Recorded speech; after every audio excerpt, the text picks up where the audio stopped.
नमस्कार, आप देख रहे हैं न्यूज हाट। मैं हूं आपके साथ रितेश शर्मा। सत्ता, साजिश और सियासत कार्यक्रम में आपका फिर से एक बार बहुत बहुत स्वागत है। देखिए, बांकीपुर जो चुनाव है वो हॉट सीट बन चुका है यहाँ का।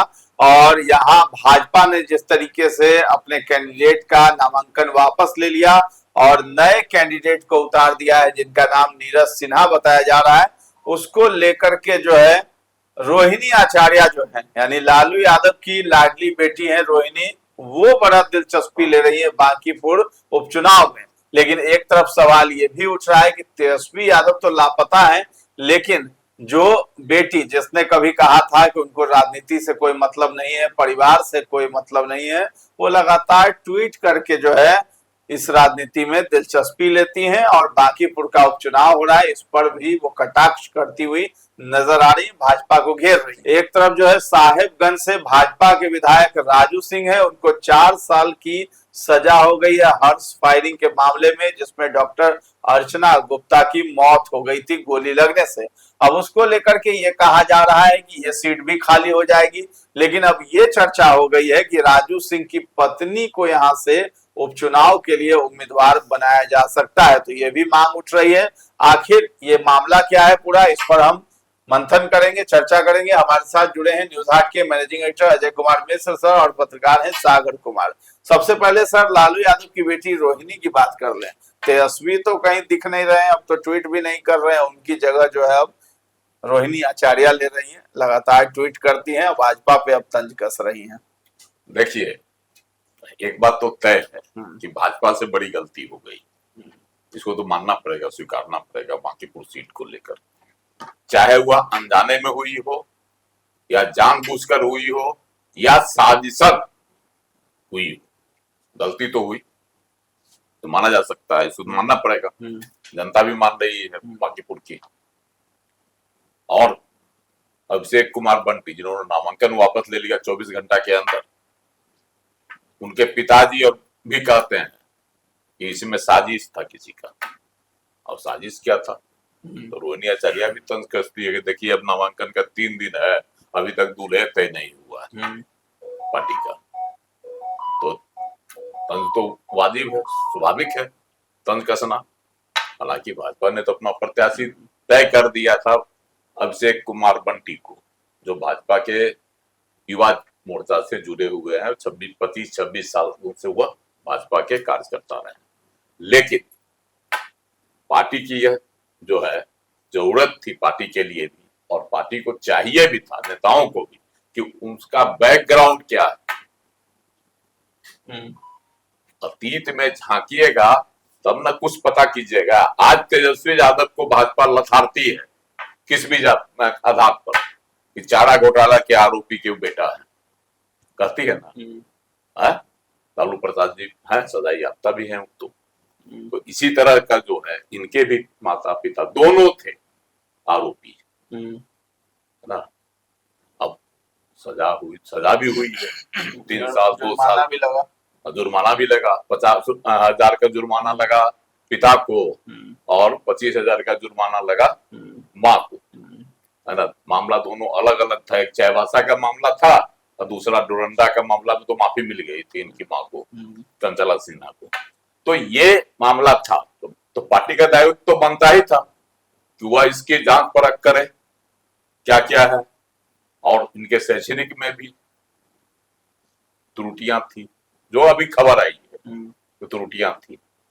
और इन्होंने कहा भी कि हम जो पारिवारिक कारणों से नामांकन वापस लेते हैं। तो पारिवारिक कारण तो साफ जाहिर हो गया। तो भाजपा से एक गलती तो वही हो गई, हुई ना। तो इस पर तंज तो कसेगा ही। और रोहिणी आचार्य ने जो तंज कसा है, तो गलत क्या कहा कि नामांकन के देखिए 3 दिन शेष है, इनका अभी तक दूल्हे नहीं तय हुआ। स्वाभाविक है, गलती पर गलती कीजिएगा तो, है ना। और उसने यह भी कहा है कि बहुत दम भरते थे कि हम किसी को भी दे देंगे, जीत जाएगा। कुत्ता बिल्ला का नाम उसने भी ली अपने जो ट्वीट में। तो ये सब बातें हैं। तब तो इसका तो देखिए सुनना तो पड़ेगा। जब गलती होती है तो आपको सुनना पड़ेगा, यह भी सर्वसत्य है। लेकिन इससे हिम्मत नहीं हारते, हम्म, है ना। आप देखिए कि भाजपा के राष्ट्रीय अध्यक्ष है नितिन नवीन, वह जो है 20 घंटे बाद नए जो प्रत्याशी बनाया गया है नीरज कुमार सिन्हा, हम्म, उनको बधाई दी।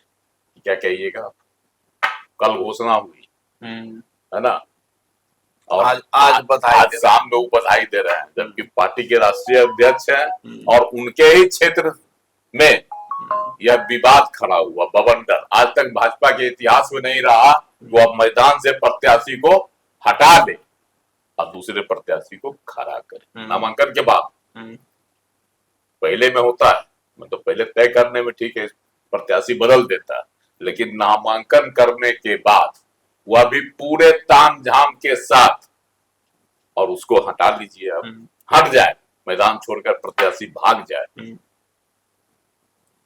तो यह तो कहीं न कहीं जो है पार्टी के लिए तो क्या, स्वास्थ्य के लिए तो हानिकारक है ही है। तो इस पर रोहिणी आचार्य का तंज तो बनता है, इसलिए उसने तंज कसी।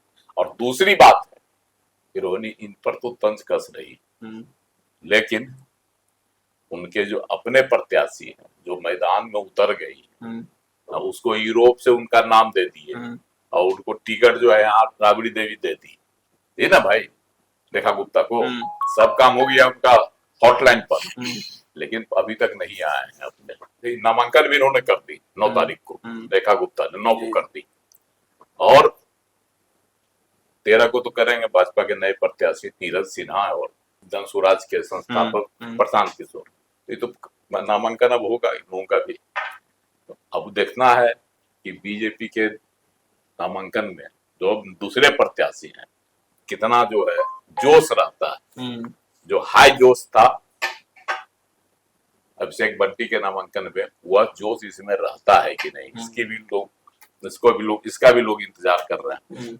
लेकिन रोहिणी के तंज पर अब कहना है, दूसरी प्रतिक्रिया भी है इसके खिलाफ में कि रोहिणी आचार्य एक तरफ तो तंज कस रही है, दूसरी तरफ भी नहीं देख रहे कि प्रत्याशी मैदान में है, नामांकन कर भी दी, मैदान में भी उतर रही है, लेकिन इनके साथ कोई कद्दावर नहीं। लालू परिवार का कोई सदस्य नहीं रहा, नहीं रहता भाजपा में तो सारे लोग एकजुटता दिखा दिए भाई। वही तो बता, नामांकन के समय भी लालू परिवार से कोई नहीं था, पिछले दरवाजे से कहा गया नामांकन करने गई रेखा गुप्ता, मात्र 3 नेता थे, एक प्रदेश अध्यक्ष मनीलाल मंडल, विधानसभा के पूर्व अध्यक्ष उदय नारायण चौधरी,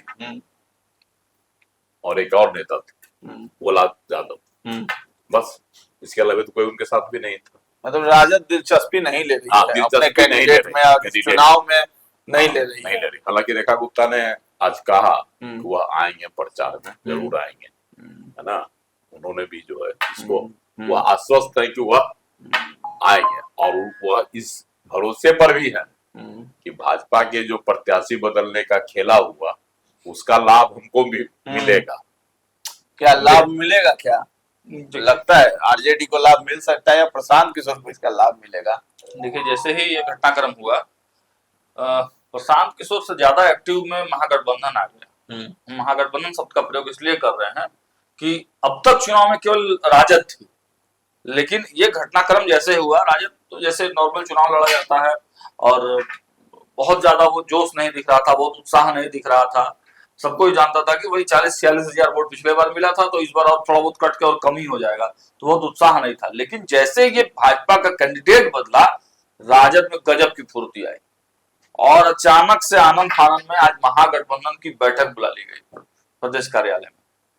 कांग्रेस नाराज थी, कांग्रेस को मनाया गया, कांग्रेस के भी लोग पहुंचे और तमाम लेफ्ट के लोग पहुंचे, आईपी गुप्ता, मुकेश सहनी की पार्टी के लोग पहुंचे। मतलब पूरा महागठबंधन जो है ना, इस एक बीजेपी के चूक से एक हो गया। एक हो गया तो बैठक हुआ, पूरा लंबा चौड़ा बैठक हुआ, लगभग 3.5-4 घंटे तक बैठक चला, रणनीति बनी। और उस बैठक में रेखा गुप्ता को तो बुलाया ही बुलाया गया, साथ में रामानंद यादव को भी बुलाया गया। रामानंद यादव इसलिए महत्वपूर्ण हो जाते हैं क्योंकि वो बांकीपुर के विधायक, बांकीपुर जब पटना वेस्ट हुआ करता था तब वो विधायक रह चुके हैं, तो उनको सब समीकरण पता है, सिस्टम पता है। तो आप समझिए कि ये चुनाव कितना इंटरेस्टिंग हो गया और कितना पेचीदा हो गया है। राजद भी पूरा अब जोश में आ गया, राजद को भी लग रहा है कि हम भी जीत सकते हैं। पहले तक नहीं लग रहा था, लेकिन अब लग रहा है। बीजेपी थोड़ी सी, बीजेपी के कार्यकर्ता जरूर मायूस है, लेकिन बैठक वहां भी सुबह बैठक शुरू हो गया। संजय सरावगी, जो पटना साहिब के सांसद हैं, रविशंकर प्रसाद, जीवेश मिश्रा और पार्टी के जो कई लोग हैं, संजय गुप्ता, रत्नेश कुशवाहा, तमाम जो लोग हैं वो लोग बैठक कर रहे थे। और ग्राउंड स्तर पर तो भाजपा का जो है संगठन वो काम कर ही रहा है। कैंडिडेट भी अब घूमना शुरू हो गया मार्केट में। और दूसरी तरफ प्रशांत किशोर किस तरीके से एग्रेशन में आ चुके हैं आप समझ ही सकते हैं। तो मामला पूरा दिलचस्प हो गया है। और एक चीज और इसमें मुझे बताना था कि रेखा गुप्ता को लेकर भी थोड़ा सा सवाल उठ रहा है। एक खबर ये आई है कि रेखा गुप्ता ने अपने घर पर भी राजद का झंडा नहीं लगाया, अब तक नहीं लगाया था। अब आगे वो लगा ले तो, लेकिन अब तक नहीं लगाया। तो एक सवाल वहां से भी उठ रहा है। और रेखा गुप्ता से जब आज हम लोग सवाल पूछ रहे थे तो वो बार बार कायस्थ, मतलब टारगेटेड थोड़ा सा कायस्थ समाज की तरफ कर रही थी कि भाजपा ने फिर से जाति काट के लिया, फिर से कायस्थ को ही वोट दे दिया। तो मतलब राजद ये मान बैठी है कि कायस्थ समाज का वोट उसको मिलने वाला नहीं है। तो एंटी कायस्थ वोटरों को जो है ना लुभाने के लिए, पोलराइज करने के लिए जो है प्रयास कर रही है राष्ट्रीय जनता दल। चलिए, साहेबगंज के जो भाजपा से लेकिन एक बात कर रहे हैं डॉक्टर रामानंद यादव, है ना, जब पश्चिमी क्षेत्र था 2 बार वो जीते थे, 85 और 90 में, लेकिन 95 में हार गए थे। उनकी तमाम रणनीतियां जो है फेल हो गई, क्योंकि हम उनके साथ थे उस समय चुनाव के दौरान। तो रामानंद उसके बाद से वो यहाँ लड़ना ही छोड़ दिए इस क्षेत्र को। तो उनकी कितनी रणनीतियां यहाँ काम आएगी। और रामानंद जब सक्रिय होंगे तो इसमें जो है रामकृपाल यादव भी कूदेंगे। रामकृपाल यादव अब देखिए, तब तो बहुत अच्छा इंटरेस्टिंग हो जाएगा यहाँ का। पूरा इंटरेस्टिंग हो गया ये चुनाव, जो एकदम हल्का मतलब चुनाव था भाजपा के लिए।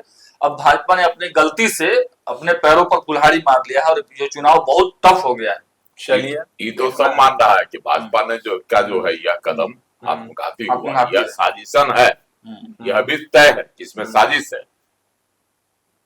अगर कहा जाए तो कई और चुनाव लड़ने से सिर्फ एक कारण नहीं हो सकता। चारा घोटाला के आरोपी तो हैं भी, पार्टी में भी है, जदयू में भी थे, सांसद थे।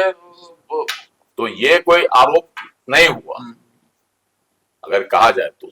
टिकट भी मिलते रहा, चुनाव भी जीतते लेकिन नॉमिनेशन एक मोटा मोटी ये कारण है कि कहा जा रहा था कि कमियां इतनी है कि नॉमिनेशन रद्द हो सकता है। मैं शैक्षणिक शैक्षणिक वही है। और एक दो चीजें हैं, जो वाइफ के इनकम वाला भी मैटर था, तो गलत जानकारी दी गई। इसीलिए रद्द हो जाता तो मजबूरी बस भाजपा को। और इसीलिए जो है इस मामले को प्रशांत किशोर चाह रहे थे, उसका नामांकन हो गया और नामांकन की तिथि जब खत्म हो जाती तब इसको ले आते। 14 तारीख को हुआ, इसको डिस्क्लोज करते, है ना, यही उनकी रणनीति थी। लेकिन बीच में ही यह लीक हो गया। और जब लीक हो गया तो आनंद फानंद में जो है भाजपा के लोगों ने अभिषेक बंटी को बैठा दिया। राष्ट्रीय अध्यक्ष नितिन नवीन की बड़ी किरकिरी हो गई। वो तो हो ही गई।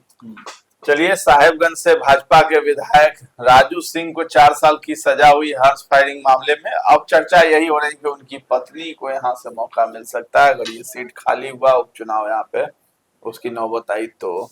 देखिए, राजू सिंह तो बेवजह गैर इरादतन हत्या, वो हॉर्स फायरिंग कर रहे थे, वो भी जो है नोएडा उधर क्या कहता है दिल्ली में 9 वर्ष का जश्न मना रहे थे। उनके मित्र की पत्नी थी, है ना, जिसकी मौत हो गई उस हॉर्स फायरिंग में। तो अर्चना गुप्ता नाम था उनका। तो हो गया, घटना भी पुरानी है, लेकिन सजा अब हो गई उसी मामले में। हत्या का दोषी पाया गया तो गैर इरादतन था, इसलिए इनको 4 साल की ही सजा हुई। हालांकि इनकी पत्नी को भी आरोपी बनाया गया था, इनके ड्राइवर को भी बनाया गया था, एक और आदमी को बनाया गया था, लेकिन इनकी पत्नी रेणु सिंह और अन्य लोगों को जो है बरी कर दिया गया मामले में। राव जी कोर्ट में यह मामला चला दिल्ली में, लेकिन इनको सजा हो गई। इन्होंने उस समय जिस समय सजा सुनवाई पूरी हो गई थी और सजा सुनाया जाना था, उससे पहले इनके वकील ने भी और इन्होंने भी कि आग्रह किया था कि 2 वर्ष से कम सजा दी जाए ताकि मेरी सदस्यता बरकरार रहे। उन्होंने बहुत जो है गिरगिराया भी था सुन सका। जो मामला जो धारा लगता है उसके अनुसार ही ना जज फैसला सुनाता है। तो ये है, और ऊपर कोर्ट जा सकते हैं, लेकिन जैसे ही इनको 4 साल की सजा सुना दी गई तो इनकी सदस्यता समाप्त हो जाएगी। विधानसभा अध्यक्ष से जब यह प्रश्न पूछा गया था पिछले दिनों, उन्होंने कहा था कि हमको जब कोर्ट से आ जाएगा नोटिस आएगा ना भाई लिखकर कागज, तब हम इस पर कार्रवाई करेंगे। लेकिन अभी तक कार्रवाई नहीं हुई है। अब इसके पीछे क्या कारण है ये तो अभी मतलब जो है खुलकर अभी सामने नहीं आया कि कोर्ट ने कागज नहीं भेजा या विधानसभा में लंबित है। ये तो बात की बात होगी, लेकिन इनको फैसला तो सुना दिया गया तो सदस्यता तो इनकी जाएगी ही जाएगी, ये तो तय है। चाहे 2 महीना बाद जाए, 10 दिन बाद जाए। तो इस परिस्थिति में 6 महीना के अंदर उपचुनाव होना जरूरी। तो उपचुनाव होगा तो अब वहां शुरू हो गया। तो चूंकि 5 बार 6 बार के विधायक रहे हैं राजू सिंह, और राजू सिंह का जो वहाँ राजू कुमार सिंह नाम है पूरा, वहाँ जो उनका है, उनके मतलब उनके जो काम है और उनके जो व्यवहार है उससे वहाँ की जनता इनको चाहती है। एक वर्ग की जनता जी इनको चाहती है ना। बहुत चीज पर लगाम इन्होंने लगाया, अपराध पर और बहुत तरह के जातीय ये पर उन्माद पर, तो इसलिए इनको चाहती। तो ये तो चुनाव नहीं लड़ सकते। लोग अब कह रहे हैं कि नहीं, इनकी पत्नी रेणु सिंह को प्रत्याशी बनाया जाए चुनाव। अब इसको लेकर वहां अभियान चलाया जा रहा है। तो चुनाव होगा तो देखा जाता है, तो पार्टी निर्णय लेगी। भाजपा के टिकट से विधायक थे, तो पार्टी निर्णय लेती है कि टिकट दिया जाता है रेणु सिंह को या फिर कोई और किसी और चेहरे पर जो भाजपा मौका देगी। तो राजू सिंह तो अब जो है, हालांकि उनके पास अब उपाय वही है कि हायर कोर्ट में वो जा सकते हैं, अपील कर सकते हैं। तो वहां हो सकता है कि सजा कम करवाने में मतलब उनको करेंगे ही, जहाँ तक वो तो करेंगे, बची भी रह सकती है तो जाएंगे ही। अभी मामला और चलेगा, लेकिन बिल्कुल अगर सीट जाएगा तो प्रयास तो रहेगा कि उनकी पत्नी मेरे ख्याल से एक बार चुनाव लड़ी भी है, वो हार गई थी। अच्छा, तो हो सकता है कि प्रयास करें। और वहां पे दबदबा है राजू सिंह का। हम लोग तो चुनाव में गए थे, दबदबा का मतलब पब्लिक में अच्छा पकड़ है, उनका बोलबाला है, पब्लिक चाहती है, पसंद करती है। हम तो पूरा क्षेत्र जो है उनका घूम कर आए पिछले चुनाव में, तो हर जगह उनका बोलबाला था और अच्छा काम उन्होंने करके दिखाया है। गुंडागर्दी वहां बहुत हुआ करता था उनके पहले, बहुत अपराध हुआ करता था, तो लंबे समय से जीतते आ रहे हैं। तो नीतीश जी के ही शासनकाल से लगातार जीतते आ रहे हैं। चलिए, तो राजू सिंह की अगर सदस्यता जाती है तो वहां यही चर्चा हो रही कि उनकी पत्नी को मौका मिल सकता है अगर उपचुनाव वहां पर उसकी नौबत आई तो, और भाजपा की तरफ से वो प्रत्याशी हो सकती हैं। अब देखना है कि सदस्यता जाती है, क्या कुछ होता है आगे। इसके साथ ही साथ तेजस्वी यादव जो है बिहार में कहीं नजर नहीं आ रहे हैं, और बांकीपुर का उपचुनाव है, न ट्वीट आ रहा है न कुछ भी आ रहा है, लेकिन रोहिणी आचार्य जो है वो बहुत ही दिलचस्पी ले रही हैं और भाजपा को जो है कोसती हुई और तंज कसती हुई नजर आ रही हैं कि अभी तक जो है कोई कैंडिडेट आपको नहीं मिला है। तो फिलहाल इस चर्चा को हम लोग यहीं पर विराम देते हैं। कैसा लगा है ये कार्यक्रम हमें कमेंट में जाकर जरूर बताइएगा, और हमारे चैनल को अभी तक आपने सब्सक्राइब नहीं किया है तो जरूर कर लें। धन्यवाद।